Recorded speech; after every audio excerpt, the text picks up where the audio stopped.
Pankaj, so good to have you on the show. You are one of the most inspiring people I know. And we were talking earlier, and I didn't tell you this, but I went to Frank Anthony for a year because of dad being posted in Bangalore. And there was this chatter about you back in school. And I think we'll come to your first world title and stuff like that. But even back then, I think when you won, there was this chatter amongst people from Frank Anthony saying that, okay, you know what? Pankaj did this. And since then, I think you've been an inspiration to a lot of people. So really good to have you, and congratulations on your success. Thank you so much, Aneesh. Thank you for having me on Aneesh thing. Really looking forward to this chat. I didn't know that you were in the same school. We call it FAPS. FAPS. Back in the day, it was amazing to have a school that supported students in whatever they wish to take up, not only just academics, but they were so supportive of my sporting career and all kinds of extracurricular activities. It was one of those educational institutions that was really open-minded. That's something you don't hear every day, that the school supported you in your endeavors. You don't because unfortunately even the college that I studied in, Mahavir Jain College, the Jain University, was super excited to have not only me but different sports persons from across various disciplines of sport, and they used to organize special crash courses for us before the exams. In fact, I remember going to college and bumping into the chairman of the Jain group of institutions, and he said, "What are you doing here?" So I said, "Sir, I'm going to attend class." And he said, "No, go back and practice. We don't want you in college. We want you to win titles for India." And he just happened to ask me, he says, "When will you win your first world title?"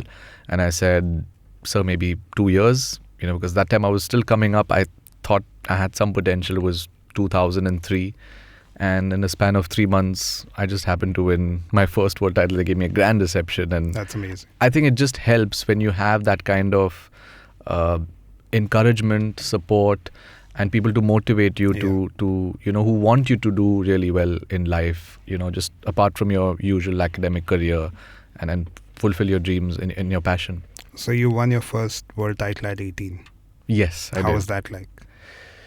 I'll tell you, it was still one of the biggest moments of my sporting career, because for many reasons. Firstly, at the age of 18, I was not expected to do anything as a youngster.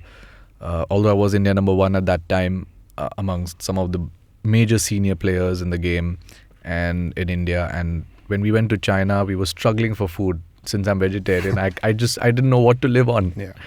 We used to live on those packets where you heat and eat for 3 minutes, or we used to just have pizzas. But it was an experience in itself, and the competition was so intense. We had about 100 players in the event, where we had at least 10 players in a group. So we had to play 9 group matches round robin, and only 4 would qualify. And there were, I don't know how many countries, maybe 40 plus countries that were playing in it. And I was in fact almost knocked out of the event in the first round of 32, and through a slice of luck, I managed to stay on in the tournament and capitalized on that fluke and went on to win the title, facing a Pakistani player in the final on Diwali, which was October 25th, 2003. And I still remember the first headline that came in the newspaper was, "This was Pankaj's Diwali gift to the nation." So some really, really fond memories. That would really make you feel proud, right? Absolutely. And I didn't even realize the impact of the achievement when I had won the title. It was only after I came back to India. In fact, I flew into Mumbai first, as we're here speaking. And the kind of reception that I got was really heartening to see, that a sports person other than a cricketer would receive that kind of recognition and warmth and encouragement. So on today's episode, I want for you to explain both the sports, billiards and snooker, to the listeners. But of course, I want to go over your journey before. So take me through, how did this even start? As a kid, I was always interested in sports, outdoor sports, mainly the usual ones, your basketball, badminton, cricket. And I was reasonably good in all of them. I was captain of my class team, but I think only up to a certain level. And at the age of 10, I just stumbled upon this snooker club near our house in Bangalore, where my elder brother Shri used to play with his friends. And he's a good 7.5 years older than me, so he had better height and a little more knowledge and stuff to take up the sport. But I used to just observe this game every single day for a good 3 weeks. And once I understood that this is how you form the stance, this is how you make your technique, I said, okay, let me give it a shot. And I was allowed to take a shot on the table. And the first shot that I ever played on the snooker table, the ball disappeared into the pocket. So that is how my journey began. That is how I was introduced to this wonderful sport. And little did I know back then that this hobby would become somewhat of a profession one day. Yeah. And at what point did it started to go in that direction that this could be something you do professionally? Before I get to that part, I always believe that destiny has a major role to play in our lives. I don't know how to explain this, but we were in Kuwait. Our whole family was based in Kuwait. My father had his business there, and we were all settled. And we were on a holiday in the US in 1990 when the Gulf War broke out and Iraq had invaded Kuwait. And all the airports in the Middle East were shut. So while in transit, we were not even in the US, we were in Belgrade airport. We had to now think of where to go next. And obviously India was the only option because we had most of our relatives here. It should have been Mumbai for us to settle down in, but Dad liked Bangalore because of its weather so much that he says, no, we will settle in Bangalore and make this our base. And it again so happened that the snooker club that we stayed in was just 2 minutes walk from our place. So I just feel that sometimes things were just meant to happen in the way they did, for me to sort of get introduced to the love of my life, to the passion of my life, and to discover what I really was good at. But it was only at the age of 16 that when I made it to the semis and the finals of the Asian Championships and the World Junior Championships, I said, if I can go so far, I can definitely go one step ahead and win a major international title. And that's when I realized that I need to make this my full-time career. I can't just do this on the side, doing my studies, playing and, juggling between the two. And of course, the fact that I won my first world title at the age of 18 reinforced that belief and made me believe that, no, this is what I want to do for the rest of my life. But at 16, you were already playing tournaments? Yes. In fact, actually at the age of 11, I started competing, of course, at a very basic level. The first tournament that my brother and I played was a handicap tournament, just like in golf. Yeah. If you're inferior, you get more points from the better players in the ranked national and the pros. And we also got those extra points as handicap. And we made it to the finals, both Shri and I. And I happened to win that tournament. And that was the first ever tournament we participated at. I was 11. Wow. And I also remember that there was this journalist who asked me at the end of the tournament, he says, what would you like to become when you grow up? And my answer was a businessman. And then as an afterthought, I told him that I would also like to become world champion one day. So I think from then, the seed was sown that, I want to do something in this game. I don't know how it's going to happen. I don't know how many years it's going to take, but I surely want to be there and get there. So at 18, you win your first world title. I'm assuming you're 37 with the same batch. How's it been so far? Because I went through the list of how many championships you won. I can't, there are too many things. So what are the stats like and which were really important ones? So after winning the first world title in 2003 in China, I went back to my coach and I told him, I said, hey, I want to now excel in billiards. I don't want to just stick to snooker. So 18 was snooker? Yes. 18 was snooker. One of the most difficult championships to win. And of course, I was fearless back then, so I didn't even know how big a tournament I'd won. And then I came back and I made a really stupid remark. I said, now I want to excel in billiards. Because typically, a cueist or a person who takes up cue sports plays either billiards or snooker seriously or specializes in either one of the two disciplines of cue sport. And I said, now I want to excel in billiards. And he said, no, just keep quiet. Don't even think about it. You're doing really well in snooker. I want you to go to the UK, to China, to all these countries, get more exposure, become even better and sharper. And I said, no, I want to excel in both. And I worked on it. I worked on two different techniques simultaneously because they're so different from each other. It's like doing backstroke, and then it's like doing freestyle the next minute. So your whole the body, the way you approach things changes drastically. And I said I want to do something different in the sport. So all the seniors mocked me and said this is not possible. He's not going to last long. But I believed that this was possible. And today, of course, here I am, winner of titles in both disciplines of cue You're sport. the first or the only person to win world titles in both? No, there is one more person who did it in Malta, but who managed to do it just once. I don't want to boast about myself Please do. You must. I don't think this is meant for me to, blow my trumpet. No, but this is a crazy stat, so please do. So if somebody had to ask me what would be your greatest achievement technically within the sport, I would say this is the main thing. Not the numbers. Okay, fine. I've won 25 world titles. It's I wouldn't have ever imagined that number would be possible. Or win Asian Games gold medals for the country, or win Asian titles. But I think it's the fact that I've been able to juggle between both billiards and snooker and excel in both. And anybody who's played the game would know what I'm talking about. Yeah. I think a lot of us, so because of army background, like I grew up in a lot of places, and a place like Ambala took snooker more seriously. I think billiards was not that popular. In army clubs it was, but no one really played, and we would have to wear waistcoats for some reason and go into that. We do have to wear waistcoats for all our matches internationally. What's with that though? Honestly, I don't know. I feel that because we've got this sport from the British officers who played this game back in the 1850s, 60s. I think 1875 was when they first figured out the rules of the sport.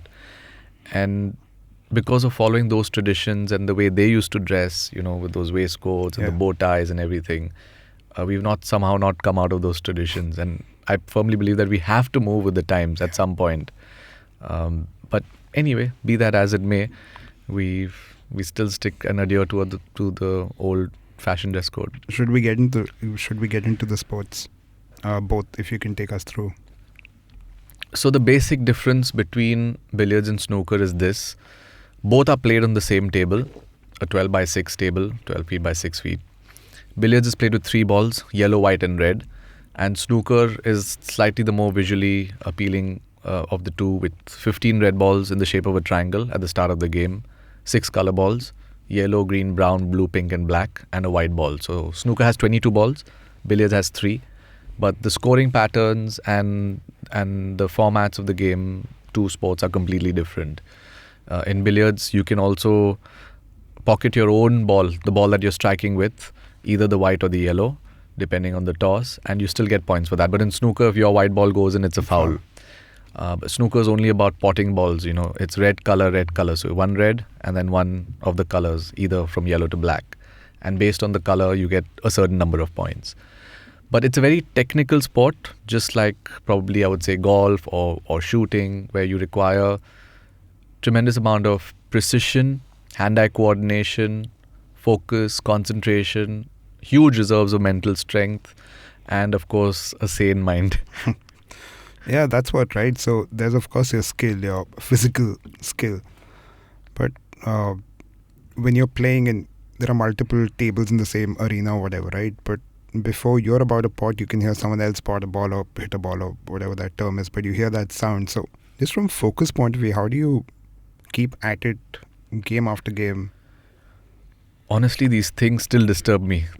Exactly what you talked about right now, that if I'm playing a match and there's a match going on the next table and somebody strikes the ball and I hear the sound, before I play my shot, I just get up. I say, you know what, finish your shot. And in my mind, I'm telling myself, let that person finish, because that's going to distract me. So I just take a deep breath, get up and come back down and focus on my shot.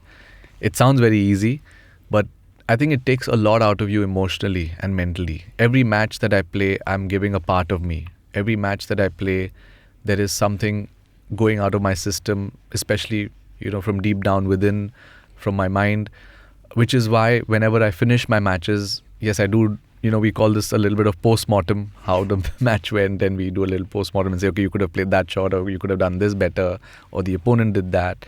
And but after 15 minutes of the match finishing, I just unwind and I take my mind completely off the game.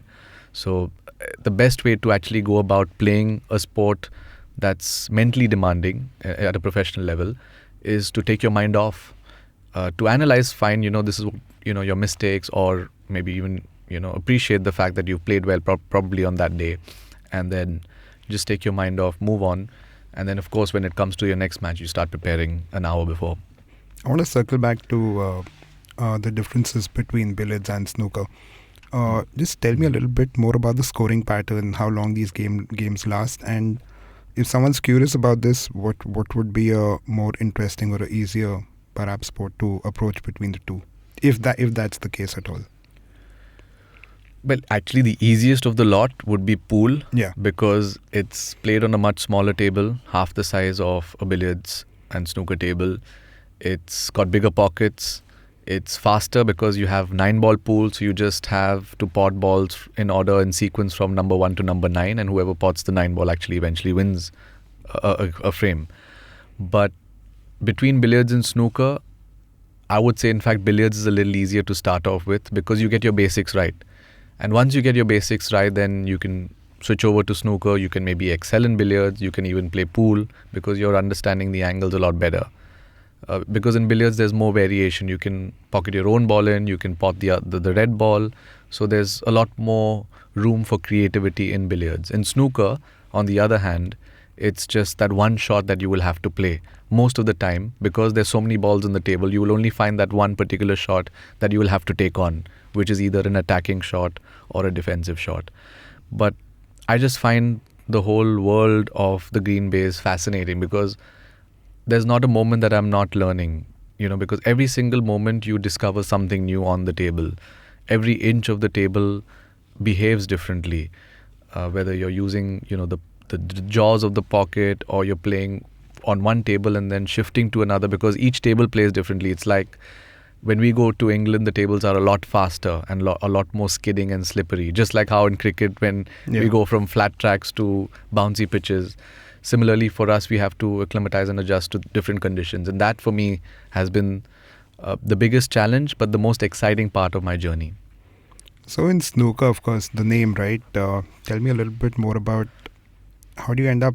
I'm assuming you're planning your moves well in advance, right? That you're going to do this, then you're going to do this, then you're going to do this. I was seeing one of your videos of this 1 in a million comeback. What's the title? I have the title here. 2013 Welsh Open. Pankaj Advani's 1,000,000-1 steal against Judd Trump, where you did set a snooker and then he fouled and stuff. So just tell me a little bit more about the strategy play here. Because to me, again, pool becomes more of that very recreational thing, that you're at a pub and there's a pool table and you'll just have fun, right? Whereas I think the intent to go to a snooker or a billiards parlor or whatever the term is, I think there's a lot more effort and intent there.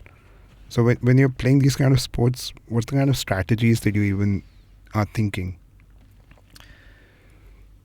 Just like in life, when we plan too far ahead, you know what happens. It never really goes according to plan. And even in cue sport, it's the same. I feel that if somebody is planning, or even if I'm planning for that matter, 5 to 6 shots ahead, I really don't think it works out. But if you keep an open mind and you say, okay, fine, I know I need to do this in the next 2 shots, but that's as much as I'm going to strategize, the game becomes a lot easier because you're learning to live in the present. The mistakes that we make, and I feel like I can draw this analogy even with, living our daily lives and life in general, is that we always want perfection. We want things to go in a certain way according to that plan, exactly the way we see them. But reality is very different.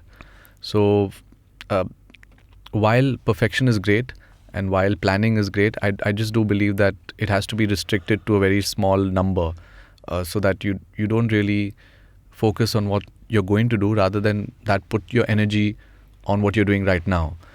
So I do plan 2 shots ahead, but not more than that. And how do you plan on, like when we would play snooker, we would end up with a snooker by mistake and say, oh yeah, I planned this. But what's the strategy there, though? Is it because you may not be able to uh, play the shot right, and you rather make it tougher for the other person? So yes, there's the tactical part of the game. In fact, it's one of my strengths, I would say. But at the end of the day, you have to score points to win. You have to play offensive to win. But you can do that only when your opponent gives you a chance to do so. So your safety and your defensive play has to be spot on. And there are frames like the ones you mentioned over there. In fact, I was just going through another YouTube video of a tournament where I was down 66 points in one game, and my opponent made a very simple error, which was unexpected, for his caliber. And I needed all the reds and only black balls to win. So I needed to position very, very carefully. And if I had gone out of position even once, then I would have lost the frame. And I managed to make 67 with 5 blacks and win that frame from 66 down. So, but I was only thinking of the next 2 shots. So, but having said that, it's only when you are able to play good defensive shots that you can force the error from your opponent. So yes, there is strategy, but again, it's just about that 1 or 2 shots really that would, you need to put the white somewhere near the cushion or behind a particular ball so that you obstruct your opponent from playing the shot, and then maybe force the error and get another chance to So win. when you force an error, snooker, and the person misses, like that's what happened in this frame, and then they had to rearrange everything, check where the balls were to rearrange that. How many times can that keep happening? So, in fact, you're one of the first people who's asked me about this. Is called the foul and miss rule.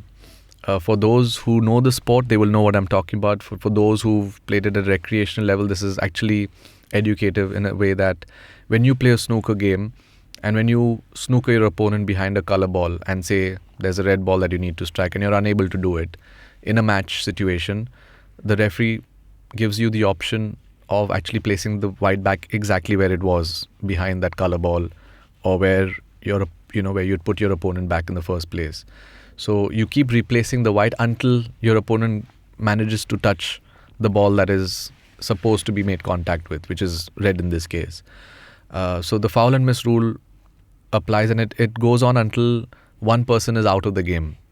So say, for example, if there are 43 points left on the table, 2 reds left, and only when the difference between both players is more than 43, then you stop replacing the white. So, but that's a very negative way of winning a frame. Yeah. You would only want to snooker a person so that they can give you a chance to then for you to pot those red balls and color balls and finish off a particular frame. And I think it makes for good viewing if you see more positive and attacking players rather than those who are extremely defensive. So I've always used my defensive tactics only to the point where I can force the error and then eventually score. And I think that's how really the game should be played. Yeah, this was super interesting. So in this video, you what's the technical term? I snookered my opponent. Yeah, you snookered your opponent. He missed the first time, and he hit something else, and then the referees had to go back and look at the footage, rearrange exactly, get approvals of that player. Is he happy? Are you happy? Yeah. And then restart the whole thing. It's a super interesting game, though. I think it's an 8-minute clip that I saw. And there was this angle on the blue. Like, I think he makes an error and then you... and it looks pretty impossible that you're going to pot the blue and then you do. And then from there on, it seems like a pretty smooth sail. In these situations... I think sometimes when you know your back is against the wall and you've almost lost the frame, and suddenly you get a lifeline from your opponent, you just have to take the chance. You just have to grab the opportunity and say to yourself that, okay, fine, I was not even going to get this chance in the first place, and maybe I didn't even deserve this. So let me just go out there.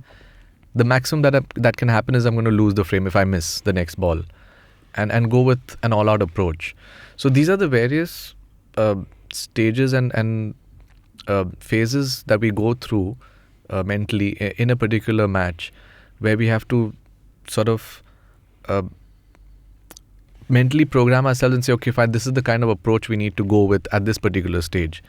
And sometimes it works because you know that you got an extra lifeline, you took it, you went all out, you got those balls, and just like in that particular frame you're talking about, and things could change. The margin of error is like super small, right, in this sport. Very. Very small. Which is again something you don't really look at billiards and snooker, and I think that's because of the pool mentality, because you end up playing pool so casually that you don't realize that it's literally one mistake and the game's done. It's a game of millimeters, fractions, especially when there is distance between a cue ball and object ball. So they're basically called long pots, and every player, when they're cueing well or when they're playing well, they knock those long balls in. But when there is that slight glitch, or there's a slight, diffidence, or maybe they're not in good form. It's happened to all of us at some stage. Those long balls don't go in. They get the jaws, or they sometimes not even go close to the pocket, and then you hand over the chances to your opponent. Is that like super embarrassing when you really miss something at an international, like at a big tournament level? It is in a way at times, but I've learned over the years, thanks to my brother, because my brother Shri is a sports psychologist now, and what he's taught me over the years is to be kind to yourself, to allow yourself to make mistakes, because we're humans. At the end of the day, nobody is perfect. Every single athlete, every single person is bound to make errors. So instead of beating yourself up for a simple miss or an error, just tell yourself, okay, fine, this was bound to happen, but the game isn't over yet. And when I get my next chance, I know what I'm capable of. I know that I'm good at this. Let me go back, regroup, refresh, and then take it on. Which are some of your like miracle shots that you can just never forget? It's there's so many matches that I've won over the course of my career where I believe that it was impossible to snatch victory from the jaws of defeat. I wouldn't remember any one shot in particular, but when I won my first world title in 2003, I think the fluke is what I vividly remember, because I thought it was an impossible fluke, and I didn't even try it that way, and to actually see the red ball disappear, because if I'd missed touching that ball, the match and my tournament, my championship would have ended at that stage in the round of 32. So off two cushions, I managed to knock in the red ball, and because of that fluke, I think I won the world title. But some of those shots stick with you. Yeah. Most of them don't, because you've played so many matches now, and I've sort of played at all different levels, right, from the age of 10, 11. So there's not too many shots in particular that I would remember, in depth. One thing that comes up when you look at snooker is the point break on a rack, like 140, whatever. Like, so tell me a little bit more about that, because I think anyone who Googles or wants to get into this, they'll end up encountering the rack number. So the maximum score that you can make in a frame, it's called a break. So basically a break is a series of scoring shots without missing.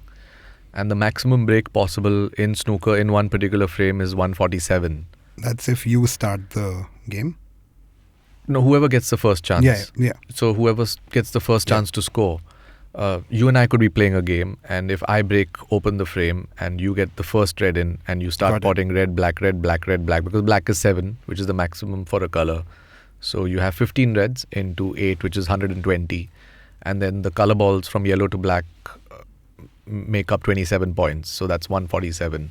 That's the magical figure for any of us snooker players. I've done it in practice, but I haven't done it in the matches yet. In a friendly game, right? I've reached 145 in a match, but never 147. That's on YouTube as well. I saw that. It's a 2014 World's our national championship. Yeah. In the national championships, yes. It's, again, I was telling you earlier, it's a rabbit hole to see these YouTube clips. You can just spend hours, but yeah. So 147 is the magic number. The maximum. And score. How often does that happen? Very rarely. Because there are so many balls on the table, and for you to control each and every shot and bring the white, I think that's where the real skill lies. It's not only just about potting the ball. Everybody pots a ball, but it's how you position that white for the next shot that matters. And that's why we were speaking about strategy or planning ahead, and you have to plan maybe 2 shots ahead, sometimes even 3, but not more than that, because you need to get the white at a particular angle to make your next shot easy. And then you need to play the next shot to get your white at a particular angle to make the next shot easy. So, but you also have to play in rhythm. You can't keep thinking and strategizing, then you lose track of the actual shot itself. So a 1-4-7 requires you to position the white ball at an angle where you can only play the black, and the black is placed towards the top of the table, unlike a blue ball which is right at the center, or the pink ball which is sort of between the center and the black. So it requires tremendous amount of skill, concentration, and basically to be in the zone. Yeah. All right, we'll take a little break, and when we come back, I want to get into the ecosystem of the sport and how someone can look at pursuing this as a hobby. Hello, hello, hello. It's been another great week on the IVM Podcast Network. We have a special announcement introducing Club Paisa Vaisa, where you get episodes of Paisa Vaisa 3 days before release, bonus and ad-free content, and access to the full show archive. So get your yearly membership today for only rupees $6.99. Log on to club.ivmpodcast.com/paisavesa. On Cyrus Says, Cyrus talked to actor and ad film director Gajraj Rao. They talk about his recent film Thai Massage, his first break in movies with Bandit Queen, and his love for the show Cyrus Says. On Explain Like I'm 10, Meghnad asked the question, are Indian drugs safe? To co-authors of the book The Truth Pill, Dinesh S. Thakur and Prashant Reddy. New episodes are out on the All About Now feed every Friday. On Pop Rap, Antariksh and Snehil review Shah Rukh Khan, Deepika Padukone and John Abraham starrer Pathaan. New episodes of Pop Rap are out every Friday on the IVM Pop feed. And on Just a Filmy Game Show, Antariksh hosts stand-up comedians Rohan Joshi and Sahil Shah. Tune into this episode to know who won the game. New episodes are out on the IVM Pop feed every Saturday. And once again, don't forget to visit our merch store on ivmpodcasts.com. We have some exciting stuff for you over there. Please check it out. Follow us on social media. We are IVM Podcasts on Twitter, Facebook, Instagram, and LinkedIn. If you like our shows, please spread the word, tell your friends about it, and don't forget to rate and review us wherever you're listening. You'll also find our shows on youtube.com/IVM Podcasts. And finally, we would like to thank our sponsors this week, Yono SBI, Capgemini, and HDFC Mutual Fund. Thank you for making this possible. Welcome back to Aneesh Thing. I'm with Pankaj Advani, and we're talking about snooker and billiards and his journey as well. Are there different formats in these, like long format, short format? How much time do these games take? So in billiards and snooker, we have the short and the long formats, and we have world championships every year in these particular formats, because traditionally billiards used to be played over a period of 6 hours, 8 hours, even until the early 2000s. In fact, even 2009, 2012 also, I'd played 5-6 hour finals in the World Billiards Championships, which is the traditional long format. And the simplest way to compare it is to playing a test match in cricket. And then, of course, to make the game a lot faster, more unpredictable, to get more participation and just make it a little bit crisper. They started the shorter format in billiards, which was the point format, 150 points, 100 points even. In fact, the Asian Games used to be played over 100 points format. And imagine going out there, representing your country and playing a 100 points game, best of 5, against some players who probably you would beat in the traditional game, but then it's just evened out. Everything has been leveled for you. So that could be very unnerving.